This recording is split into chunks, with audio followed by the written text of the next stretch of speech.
നമസ്കാരം. പൊതുവെ മദ്യപാനികളെ ബാധിക്കുന്ന ഒരു രോഗമായിട്ടാണ് നമ്മളെല്ലാം ഫാറ്റി ലിവറിനെ ഉറ്റുനോക്കുന്നത്. എന്നാൽ നോൺ ആൽക്കഹോളിക് ഫാറ്റി ലിവർ എന്നുള്ളത് ഇപ്പോൾ സർവ്വസാധാരണമായിട്ട് എല്ലാവരിലും കാണുന്ന ഒരു രോഗമായിട്ട് മാറിയിട്ടുണ്ട്. ശ്രദ്ധിക്കേണ്ടത് എന്തൊക്കെയാണ്, ഇതിന് മാറ്റാൻ എന്തെല്ലാം കാര്യങ്ങൾ കൊണ്ടുവരണം, എന്തെല്ലാം ആയുർവേദ ഔഷധങ്ങൾ നമുക്ക് പ്രയോജനപ്പെടുത്താം, ആഹാരത്തിൽ എന്തൊക്കെ ശ്രദ്ധിക്കാം എന്നുള്ളത് വളരെ എളുപ്പത്തിൽ നമുക്ക് വീട്ടിൽ ചെയ്യാവുന്ന കുറച്ച് കാര്യങ്ങളാണ് ഇന്നത്തെ വീഡിയോയിലൂടെ പരിചയപ്പെടുന്നത്. മരുന്നൊന്നും ഇല്ലാതെ തന്നെ മാറ്റിയെടുക്കാൻ പറ്റുന്നതാണ് ഗ്രേഡ് 1 ഒക്കെ തന്നെ. അപ്പോൾ തുടക്കത്തിൽ ഇതിനെ നമുക്ക് ചികിത്സിച്ച് മാറ്റാം. അപ്പോൾ വീഡിയോയിലേക്ക് പോകാം. ഞാൻ ഡോക്ടർ സജിത ദേജിൻ. ഇതിൽ ഒന്നാമത്തേത് നമ്മൾ ഉപയോഗിക്കേണ്ട കുമ്പളമാണ്. ഇളവൻ എന്ന് പറയും, അല്ലെങ്കിൽ വിൻ്റർ മെലോൺ, അല്ലെങ്കിൽ ധാരാളം വാട്ടർ അടങ്ങിയിട്ടുള്ള കൂൾ വെജിറ്റബിൾ എന്നൊക്കെ അറിയപ്പെടുന്ന കുമ്പളം. ഈ കുമ്പളം കൂഷ്മാണ്ഡ എന്നുള്ള രീതിയിലാണ് ആയുർവേദത്തിൽ പറയുന്നത്. കൂഷ്മാണ്ഡ രസായനിയൊക്കെ പലരും കേട്ടിട്ടുള്ളതായിരിക്കും. ഇത് ഉപയോഗിച്ചിട്ട് നമ്മൾ ലേഹ്യമൊക്കെ തയ്യാറാക്കി ഉപയോഗിക്കാറുണ്ട്. അപ്പം ചർമ്മത്തിനെയൊക്കെ തന്നെ നല്ല യുവത്വത്തോടെ നിലനിർത്താനും ഒരു പ്രായാധിക്യം വരാതിരിക്കാനും ഒക്കെ സഹായിക്കുന്ന ഒന്നുകൂടെയാണിത്. അപ്പോൾ ഇത് ലിവറിന് ഇങ്ങനെ ഗുണപ്പെടുന്നു എന്ന് ചോദിക്കുമ്പോൾ നമ്മൾ ഉപയോഗിക്കേണ്ട രീതി കൂടെ പറയാം. ഇതിൽ നമ്മൾ ഒരു മുഴുവനായിട്ടുള്ള കുമ്പളമൊന്നും ആവശ്യമില്ല. വളരെ ചെറിയൊരു 4-5 പീസ് ചെറിയ ചെറിയ ക്യൂബുകളാക്കി എടുത്തിട്ടുള്ള പീസ് അല്പം വെള്ളം ഒഴിച്ചിട്ട് നന്നായിട്ട് അടിച്ചെടുക്കുക, അരച്ചെടുക്കുക. അല്പം വെള്ളം കൂടെ ഒഴിച്ചിട്ട് ഇത് വെറും വയറിൽ കുടിക്കാൻ ഉപയോഗിക്കുന്നത് നിങ്ങളുടെ മെറ്റബോളിസം നോർമലാക്കാനും ഇതുപോലെ ലിവറിലുണ്ടാവുന്ന ബുദ്ധിമുട്ടുകളെയൊക്കെ നീക്കം ചെയ്യാൻ നല്ലൊരു ഡീടോക്സിഫൈങ് മെത്തേഡാണ്. ഒരു കുമ്പളത്തിൻ്റെ തന്നെ ചെറിയ ഇനമായിട്ടുള്ള നെയ്ക്കുമ്പളം അല്ലെങ്കിൽ പള്ളുകുമ്പളം എന്നൊക്കെ ഇതിന് ഔഷധ ഗുണം ഏറെയാണ്. ആണെങ്കിൽ ഏറ്റവും നല്ലതാണ്. ബുദ്ധിഭ്രമം, അപസ്മാരം, ശ്വാസകോശ രോഗങ്ങൾ, പ്രമേഹം, മൂത്രതടസ്സം, ആമാശയ രോഗം, മർശസ്, ഇതിലൊക്കെ നമ്മൾ ഉപയോഗിക്കുന്നുണ്ട്. പോഷകസമ്പന്നമായിട്ടുള്ളതാണ്. അതുകൊണ്ട് തന്നെ ബുദ്ധിശക്തിക്കും ശരീരബലത്തിനും കുമ്പളം ഏറെ ഗുണകരമാണ്. കൂഷ്മാണ്ഡം, ബൃഹത്ഫല, പീതപുഷ്പ ഇല്ല പേരിലൊക്കെ നമ്മൾ അറിയപ്പെടുന്നുണ്ട്. കുമ്പളത്തിൻ്റെ വള്ളി, ഫലം, തൊലി, പൂവ്, കുരു, ഇല ഇതൊക്കെ നമ്മൾ ഉപയോഗിക്കുന്നതുമാണ്. വളർച്ചയുടെ ഘട്ടങ്ങളൊക്കെ അനുസരിച്ച് കുമ്പളത്തിൻ്റെ ഔഷധ ഗുണങ്ങളും വ്യത്യസ്തമാണ്. കുമ്പളവള്ളിയിൽ നിന്ന് പാകമായിട്ട് താനെ അടർന്നു വീണ നെയ്ക്കുമ്പളങ്ങ മാനസിക രോഗ ചികിത്സയിൽ ഫലപ്രദമാണ്. അങ്ങനെ അതിൻ്റെ പാകം വെച്ചിട്ടും ചില രോഗങ്ങളിൽ ട്രീറ്റ് ചെയ്യാറുണ്ട്. വളരെ ഇളം പ്രായത്തിലുള്ള കുമ്പളം വളരെ രോമാവൃതമായിട്ടുള്ളതാണ്. മൂപ്പെത്താത്ത ഇവ നമ്മൾ കറിക്ക് ഉപയോഗിക്കും. എന്നാൽ കായ്കൾ വിളയുന്നതോടെയൊക്കെ രോമങ്ങളുടെ എണ്ണം കുറയും. കട്ടിയുള്ള തോടിൽ വെള്ള നിറമുള്ള മെഴുകു പദാർത്ഥമൊക്കെ ഉണ്ടാവും. ഇങ്ങനെ ഈ പാകത്തിലുള്ള കുമ്പളവും തൊലിയും ഔഷധയോഗ്യവും അതുപോലെ തന്നെ ഭക്ഷ്യയോഗ്യവുമായിട്ടുള്ളതാണ്. മൂപ്പെത്തിയ കുമ്പളങ്ങ തൊലി ആർത്തവ വിരാമ പ്രശ്നം, നേത്രരോഗങ്ങൾ, പ്രമേഹം, വിഷാദം ഇതിലൊക്കെ ഗുണം ചെയ്യും. ഇനി കുമ്പളങ്ങയിൽ വലിയ ശതമാനം വെള്ളമാണ്. Vitamin C, niacin, thiamine, riboflavin, protein, flavonoid ഒക്കെ അടങ്ങിയിട്ടുണ്ട്. അതുപോലെ ഗ്ലൈക്കോസൈഡ്സ്, കരോട്ടിൻ, യൂറോണിക് ആസിഡ് ഇതൊക്കെ കുമ്പളത്തിലെ ഒരു പ്രധാന ഘടകമാണ്. സ്വർണ്ണ മഞ്ഞ നിറമുള്ള കുമ്പളപ്പൂവിന് സന്നിവാത ജ്വരത്തിലൊക്കെ നമ്മൾ കുമ്പളപ്പൂക്കൾ വളരെ ഉപയോഗപ്പെടുത്തുന്നതാണ്. കുമ്പള വിത്തുകൾ മൂത്രനാളി രോഗങ്ങൾക്കൊക്കെ ഗുണം ചെയ്യുന്നുണ്ട്. കൂടാതെ ഈ വരണ്ട ചുമ അല്ലെങ്കിൽ ലൈംഗിക രോഗങ്ങൾ ഇതിലൊക്കെ വിത്തുകൾ ഉപയോഗിക്കാറുണ്ട്. ചുണങ്ങിന് ഈ കുമ്പളവള്ളി ചുട്ട ഭസ്മം മരോട്ടി എണ്ണയിലൊക്കെ ചാലിച്ച് ഉപയോഗിക്കുന്ന ഒരു രീതിയൊക്കെ പറയുന്നുണ്ട്. കൂഷ്മാണ്ഡഘൃതം, കൂഷ്മാണ്ഡാസവം ഇങ്ങനെയൊക്കെ കുമ്പളങ്ങ അടങ്ങിയിട്ടുള്ള കാര്യങ്ങളാണ്. കുമ്പളങ്ങ ജ്യൂസിൽ ഇൻസുലിൻ ഉൽപ്പാദനം വർദ്ധിപ്പിക്കാൻ സാധിക്കും. ഇത് രക്തത്തിലെ ഗ്ലൂക്കോസിനെ നിയന്ത്രിക്കുന്നതിലൂടെ ഷുഗറും കുറയ്ക്കുന്നുണ്ട്. എന്നാൽ പ്രമേഹ രോഗികൾക്ക് വളരെ നല്ലതാണ്. പിന്നെ ശരീരഭാരം കുറയ്ക്കാൻ മികച്ച ഒന്നാണ്. ധാരാളം ഫൈബർ ഉള്ളതുകൊണ്ടും നാരുകൾ അടങ്ങിയുള്ളതുകൊണ്ട് ദഹനം സാവധാനത്തിലാക്കും. ചെറിയ അളവിൽ കുമ്പളങ്ങ കഴിക്കുന്നത് ഏറെ നേരം വയറ് നിറഞ്ഞതായിട്ടുള്ളൊരു തോന്നലുണ്ടാക്കുന്നുണ്ടും അമിതമായിട്ട് ഫുഡ് കഴിക്കുന്ന അവസ്ഥ മാറ്റാൻ പറ്റും. വിളർച്ചയുള്ളവർക്ക് കുമ്പളം ഏറെ നല്ലതാണ്. അയൺ ധാരാളം ഉള്ളതുകൊണ്ട് അയൺ ഹീമോഗ്ലോബിൻ ഉൽപ്പാദിപ്പിക്കാൻ സഹായിക്കും. വൃക്കകളെ ഡീടോക്സിഫൈ ചെയ്യാനും ഇതിൻ്റെ ആരോഗ്യം സംരക്ഷിക്കാനും ഒക്കെ നല്ലതാണ്. ആൻറ്റി മൈക്രോബിയൽ ഗുണങ്ങളുണ്ട്. ഇത് ഉദരത്തിലുള്ള അപകടകാരിയായ ബാക്ടീരിയയൊക്കെ അകറ്റി പെപ്റ്റിക് അൾസറൊക്കെ തടയും. പിന്നെ താരൻ അകറ്റാൻ സഹായിക്കും. താരന് കാരണമാകുന്ന ഫംഗസിനെ അകറ്റാനും നല്ലതാണ്. കുമ്പളങ്ങ അരച്ച് പേസ്റ്റ് രൂപത്തിലാക്കി തലയോട്ടിയിൽ തേച്ച് പിടിപ്പിക്കുക. ഈ വരണ്ട തലമുടിയെ ഒക്കെ തന്നെ നല്ലൊരു മോയ്സ്ചറൈസ് കൊടുക്കാനും ചർമ്മത്തിന് മൃദുത്വമേകാനും ഒക്കെ ഏറെ നല്ലതാണ്. അടുത്തത് നമുക്ക് ചെയ്യാൻ പറ്റുന്നത് പുനർനവ കഷായമാണ്. ഒരു 15 ml തയ്യാറാക്കിയാൽ 2 നേരം കൊണ്ട് കുടിക്കാവുന്നതാണ്. പുനർനവ എന്ന് പറയുന്നത് ഇത് നമുക്ക് തഴുതാമ എന്നുള്ളത് മലയാളത്തിൽ പറയും. ഇതൊരു അല്പം തോരനൊക്കെ വെച്ച് കഴിക്കുന്നതൊക്കെ സർവ്വസാധാരണമായിട്ട് നമ്മൾ ഉപയോഗിക്കുന്ന ഒരു രീതിയാണ്. ശരീരത്തിൽ നീർക്കെട്ടും വേദനയൊക്കെ അകറ്റുന്നതിന് പുറമെ ഇത് ലിവർ സംബന്ധമായ പ്രശ്നങ്ങൾക്ക് വളരെ നല്ലതാണ്.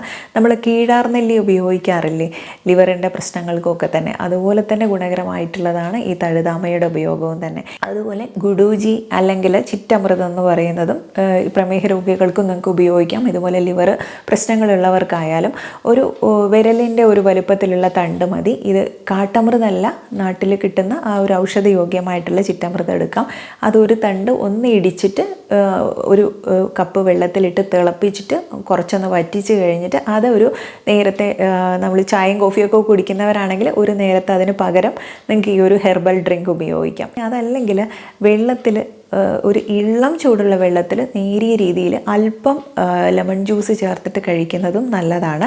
ഇനി പലപ്പോഴും ചിലർക്ക് അസിഡിറ്റി ബുദ്ധിമുട്ടുകളൊക്കെ വരാറുണ്ട്. ഇങ്ങനെയുള്ള കാര്യങ്ങളൊക്കെ പറയുമ്പോൾ കണ്ണടച്ചും അതുപോലെ ചെയ്യുന്ന പലരുണ്ട്. കാരണം അസിഡിറ്റി കൂടിയിട്ട് അവർക്ക് പിന്നീട് അൾസർ വരെയൊക്കെ തന്നെ വന്നിട്ടുള്ള കേസുണ്ട്. അതുകൊണ്ട് വെറും വയറിൽ ഇത്തരം കാര്യങ്ങൾ കുടിക്കുമ്പോൾ നേരിയ രീതിയിൽ ചെയ്യാനും പാടുള്ളൂ. നിങ്ങളുടെ ഹെൽത്ത് കണ്ടീഷൻ നോക്കിയിട്ട് മാത്രമേ ചെയ്യാൻ പാടുള്ളൂ. ആഹാരം തന്നെ ഔഷധമായിട്ട് ആക്ട് ചെയ്യുന്ന ചില സന്ദർഭങ്ങളുണ്ട്. അപ്പോൾ ഇത് ഏതൊക്കെയാണ് ഈ ആഹാരങ്ങൾ എന്നറിയണ്ടേ? ചെറുപയർ അല്ലെങ്കിൽ ചൊരയ്ക്ക, ബോട്ടിൽ ഗോഡ് തടയുന്ന അതിലെ ഇളം ചൂടുള്ള വെള്ളം കുടിക്കുന്നത്, ഇഞ്ചി, വെളുത്തുള്ളി, മഞ്ഞൾ ഇതൊക്കെ നമ്മുടെ ആഹാരത്തിൽ ഉൾപ്പെടുത്തുന്നത്, പപ്പായ, ആപ്പിൾ, ബീറ്റ്റൂട്ട് അല്ലെങ്കിൽ നമുക്ക് മുതിര കൊണ്ടുള്ള സൂപ്പ് തയ്യാറാക്കി ഉപയോഗിക്കുന്നത്, കറിവേപ്പില കൊണ്ടുള്ള ചട്നിയോ അല്ലെങ്കിൽ ചമ്മന്തിപ്പൊടിയോ ഒക്കെ ഉണ്ടല്ലോ അതൊക്കെ ചേർത്ത് ഉപയോഗിക്കുന്നത് നമ്മൾ സാധാരണ നമ്മുടെ ഒരു കേരളീയരുടെ ഭക്ഷണത്തിൽ ഇതൊക്കെ ഉൾപ്പെടും എന്നുള്ളത് അറിയാം. എങ്കിലും ഇത്തരം കാര്യങ്ങളൊക്കെ നമ്മുടെ ഫാറ്റി ലിവറിനെ കുറയ്ക്കാൻ നല്ലതാണ്. ഇനി ഒഴിവാക്കേണ്ട കാര്യങ്ങൾ എന്താണെന്നും കൂടെ പറയാം. നമ്മുടെ ഫാറ്റി ലിവറിനെ വഷളാക്കുന്ന അല്ലെങ്കിൽ നമ്മുടെ ലിവറിൻ്റെ ആരോഗ്യം വഷളാക്കുന്നത് നമ്മുടെ ജീവിതശൈലിയിൽ വരുത്തുന്ന വ്യത്യാസങ്ങളാണ്. ഈ ഒരു സെഡൻ്ററി ലൈഫ് സ്റ്റൈലിൽ നമ്മൾ വരുത്തുന്ന ആഹാര രീതികൾ അല്ലെങ്കിൽ ഹെവി ആയിട്ടുള്ള ഫുഡ് കഴിക്കുന്നത്, രാത്രി വളരെ വൈകി ഫുഡ് കഴിച്ച് വൈകി ഉറങ്ങുന്നത്, ഇതൊക്കെ ഒന്ന് തുടർച്ചയായിട്ട് ചെയ്യുന്ന ഒരാളാണെങ്കിൽ ഒന്ന് ചെക്ക് ചെയ്ത് നോക്കൂ. ചിലപ്പോൾ സംശയിക്കാം ഫാറ്റി ലിവർ ഉണ്ടോ എന്നുള്ളത്. അതുപോലെ ഷുഗർ അടങ്ങിയിട്ടുള്ള ആഹാരങ്ങൾ ഒഴിവാക്കാം. ഇനി നിങ്ങൾക്ക് ഡീപ്പായിട്ട് ഫ്രൈ ചെയ്തിട്ടുള്ള ആഹാരങ്ങൾ, red meat, bakery food, oil കൂടുതൽ അടങ്ങിയിട്ടുള്ള കറികൾ ഒക്കെ ഒഴിവാക്കണം. ഇനി നിങ്ങൾക്ക് യോഗയിൽ നമ്മുടെ ലിവറിൻ്റെ ഹെൽത്തിനെ ഇമ്പ്രൂവ് ചെയ്യാൻ പറ്റുന്ന ചില യോഗാസനാസ് പറയട്ടെ. ഭുജംഗാസന, അർദ്ധ മത്സ്യേന്ദ്രാസന, ധനുരാസന, കപാൽഭാതി നമ്മൾ മുൻപ് ചെയ്തിട്ടുണ്ട് വീഡിയോയിൽ. വജ്രാസന അത് ഭക്ഷണത്തിന് ശേഷം ചെയ്യേണ്ടതാണ്. ഇത്തരം കാര്യങ്ങളൊക്കെ ചെയ്തു കഴിഞ്ഞാൽ ഇത് നിങ്ങളുടെ ലിവറിൻ്റെ ആരോഗ്യം കൂട്ടാൻ സഹായിക്കും. ഫാറ്റി ലിവർ ഉണ്ടോ എന്നുള്ളതൊന്നും നമുക്ക് പുറമേ നോക്കിയിട്ട് പെട്ടെന്ന് മനസ്സിലാക്കാൻ സാധിക്കില്ല. മറ്റ് പല ലക്ഷണങ്ങളും കണ്ടുപിടിക്കുമ്പോഴാണ് ഫാറ്റി ലിവറിൻ്റെ സംശയം വരുന്നത്, അല്ലെങ്കിൽ ചെക്ക് ചെയ്യുമ്പോഴാണ് ഗ്രേഡ് 1, 2, 3 ഒക്കെ ഉണ്ടെന്ന് മനസ്സിലാവുന്നത്. അപ്പോൾ അങ്ങനെയുണ്ടെങ്കിൽ നമുക്ക് ചെറിയ രീതിയിൽ നമുക്ക് പുറമേക്ക് മനസ്സിലാക്കാൻ പറ്റുന്ന ചില കാര്യങ്ങൾ എന്തൊക്കെയാണെന്ന് നോക്കാം. ശരീരത്തിന് വല്ലാത്തൊരു ക്ഷീണം അല്ലെങ്കിൽ തളർച്ച തോന്നാം.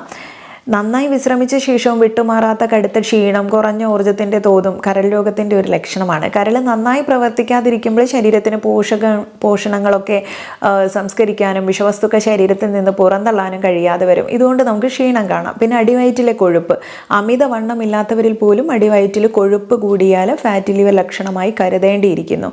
ഇൻസുലിൻ പ്രതിരോധത്തിനൊപ്പമാണ് ഈ ലക്ഷണവും പൊതുവെ കാണാറുള്ളത്. ഭക്ഷണ നിയന്ത്രണത്തിലൂടെയും വ്യായാമത്തിലൂടെയും ഭാരവും ഈ കൊഴുപ്പടിയിലും ഒക്കെ നിയന്ത്രിക്കേണ്ടത് വളരെ അത്യാവശ്യമാണ്. പിന്നെ ചർമ്മത്തിൽ കറുപ്പ്, കക്ഷത്തിൻ്റെയും അല്ലെങ്കിൽ കഴുത്തിൻ്റെ മടക്കിലും കക്ഷങ്ങളിൽ ഭാഗങ്ങളിൽ ആ സൈഡിലും ഒക്കെ തന്നെ ചർമ്മം ഇരുണ്ട നിറത്തിലേക്ക് മാറും. അത് അക്കാന്തോസിസ് നൈഗ്രിക്കൻസ് എന്നൊരു അവസ്ഥ മൂലമാണ്. ഇത് നോൺ ആൽക്കഹോളിക് ഫാറ്റി ലിവർ രോഗത്തിൻ്റെ ഒരു സൂചനയും കൂടിയാണ്. ഉയർന്ന ട്രൈഗ്ലിസറൈഡിൻ്റെ തോത്, സാധാരണ നമ്മുടെ രക്തപരിശോധനയിൽ തന്നെ കണ്ടെത്താൻ സാധിക്കുന്ന ഉയർന്ന ട്രൈഗ്ലിസറൈഡിൻ്റെ ഫാറ്റി ലിവർ രോഗത്തിൻ്റെ ചയാപചയ പ്രവർത്തനങ്ങളുടെയൊക്കെ അടയാളമായിട്ട് കാണാറുണ്ട്. നിരന്തരമായ പരിശോധനയിലൂടെ നമുക്ക് ട്രൈഗ്ലിസറൈഡിൻ്റെയും കൊളസ്ട്രോളിൻ്റെയും തോത് മനസ്സിലാക്കുന്നത് ഫാറ്റി ലിവർ പോലുള്ള രോഗങ്ങളൊക്കെ കൂടാതിരിക്കാൻ സഹായിക്കും. കാർബോഹൈഡ്രേറ്റ്, മദ്യം, ഇതുപോലെ നേരത്തെ പറഞ്ഞിട്ടുള്ള ആഹാരങ്ങൾ അല്ലെങ്കിൽ നല്ല കൊഴുപ്പടങ്ങിയിട്ടുള്ളതൊക്കെ തന്നെ കുറയ്ക്കുകയും അതുപോലെ തന്നെ നമ്മുടെ ശരീരത്തിൽ പച്ചക്കറികളും മുഴുവനായിട്ടുള്ള ഗ്രെയിൻസൊക്കെ ഉൾപ്പെടുത്തിയിട്ടുള്ള ലീനായിട്ടുള്ള പ്രോട്ടീൻസ്, ആരോഗ്യകരമായ കൊഴുപ്പൊക്കെ കഴിക്കാനും കൂടെ ശ്രദ്ധിക്കണം. ഇനി രക്തത്തിൽ പഞ്ചസാരയുടെ ഉയർന്നിട്ടുള്ള ഒരളവാണെങ്കിലോ മൂത്രത്തിലുണ്ടാവുന്ന നിറം മാറ്റം, കടുനിറത്തിലുള്ള മൂത്രം ഒക്കെ തന്നെ നമ്മളൊന്ന് ശ്രദ്ധിക്കണം. ഇനി അതുപോലെ ചർമ്മത്തിലും കണ്ണിലും ഒക്കെ തന്നെ മഞ്ഞ നിറം കാണുന്നുണ്ടെങ്കിലോ ഒക്കെ ശ്രദ്ധിക്കാം. ഇനി അതുപോലെ വയറുവേദന, വയറിൻ്റെ വലതുവശത്തും മുകൾ ഭാഗത്ത് വേദനയോ ഒരു മങ്ങിയ വേദനയോ ഒക്കെ ഉണ്ടെങ്കിൽ ഫാറ്റി ലിവർ ഉണ്ടെന്ന് കരുതേണ്ടതുണ്ട്. ശരീരത്തിൽ ഈ ഭാഗത്താണ് കരൾ സ്ഥിതി ചെയ്യുന്നത്. അതുകൊണ്ട് തന്നെ വീക്കത്തിൻ്റെ ഫലമായിട്ടുണ്ടാകുന്ന വീർത്ത കരളൊക്കെ തന്നെ അസ്വസ്ഥത ഉണ്ടാക്കാം. ഫാറ്റി ലിവറിൻ്റെ പ്രത്യേക ലക്ഷണമല്ല ഇത്, എന്നിരുന്നാലും ചെറിയൊരു പരിചരണം ആവശ്യമാകുന്നതിൻ്റെ സൂചനയുമാവും. അതുകൊണ്ടൊന്ന് ശ്രദ്ധിക്കുന്നത് നല്ലതാണ്. പിന്നെ വയറിലോ കാലിലോ ഒക്കെ തന്നെ നീർവീക്കം പോലെ ഫാറ്റി ലിവർ രോഗത്തിൽ നിന്നുള്ള ദ്രാവകം നിലനിർത്താൻ സാധാരണയായി വയറിലോ കാലിലോ ഉണ്ടാകുന്ന നീർവീക്കം കാണാറുണ്ട്. ശരീരകലകൾ അധികം ദ്രാവകം അടിഞ്ഞുകൂടുന്നതിൻ്റെ ഫലമായിട്ടൊക്കെ തന്നെ ഇത്തരം എഡീമ ഉണ്ടാവാറുണ്ട്. രണ്ട് ഭാഗങ്ങളിലും വിശദീകരിക്കാനാവാത്ത വിധത്തിൽ നമുക്കൊരു വീക്കം അനുഭവപ്പെടുന്നു എന്നൊക്കെ ഉണ്ടെങ്കിൽ ശ്രദ്ധിക്കുക. ഭക്ഷണത്തിനോട് തന്നെ ഒരു വിരക്തി തോന്നുകയും ഇനി കഴിച്ചാൽ തന്നെ അതൊന്നും കഴിക്കാൻ തോന്നാത്തൊരവസ്ഥയോ ഓക്കാനം വരുന്നത് പോലെയൊക്കെ തോന്നുന്നുണ്ടെങ്കിലും ശ്രദ്ധിക്കണം. ഇതെല്ലാം കരൾ രോഗം തന്നെയാണെന്ന് സ്ഥിരീകരിക്കാൻ നമുക്ക് വയ്യെങ്കിലും മറ്റ് പല കാരണങ്ങൾ കൊണ്ടാവാമെങ്കിലും ഒന്ന് ശ്രദ്ധിക്കുന്നത് നല്ലതാണ്. കാരണം പെട്ടെന്ന് നമുക്ക് ഇത്തരം കരളിൻ്റെ അസുഖങ്ങളെ അല്ലെങ്കിൽ ഈ ഫാറ്റി ലിവറിനെ മനസ്സിലാക്കാനൊന്നും പറ്റില്ല. അപ്പം നിസാരമാണെന്ന് പറഞ്ഞിട്ട് തള്ളി വിടാതെ ഗ്രേഡ് 1 ആണ്, ഗ്രേഡ് 1 അല്ലേ കുഴപ്പമില്ല എന്ന് പറഞ്ഞ് വിടുന്നവരാണെങ്കിൽ ഇനി ശ്രദ്ധിക്കുക, അത് ഗ്രേഡ് 2ലേക്കും 3ലേക്കും അല്ലെങ്കിൽ നിങ്ങൾക്ക് ലിവർ സിറോസിസിലേക്കൊന്നും പോവാതിരിക്കാനും കൂടെ ശ്രദ്ധിക്കാനുള്ള ഒരു ഓർമ്മപ്പെടുത്തലാണ് ഇന്നത്തെ വീഡിയോ. അപ്പോൾ ഞാൻ പറഞ്ഞിട്ടുള്ള ഇത്തരം കാര്യങ്ങളൊക്കെ നിങ്ങളൊന്ന് ശ്രദ്ധിച്ച് ഫോളോ ചെയ്ത് കഴിഞ്ഞാൽ മരുന്നില്ലാതെ തന്നെ ഇതിനെയൊക്കെ മാറ്റാൻ പറ്റും എന്നുള്ളത് ഒരു തിരിച്ചറിവ് കൂടിയാണ്. അത് മറക്കരുത്. കണ്ടു കഴിഞ്ഞാൽ മറ്റുള്ളവർക്കും കൂടെ ഇത്തരം വിവരങ്ങളൊന്ന് ഷെയർ ചെയ്ത് കൊടുക്കാൻ ശ്രമിക്കുക. നെക്സ്റ്റ് ഒരു വീഡിയോയിൽ നല്ലൊരു വിഷയവുമായി വീണ്ടും കണ്ടുമുട്ടാം. നന്ദി.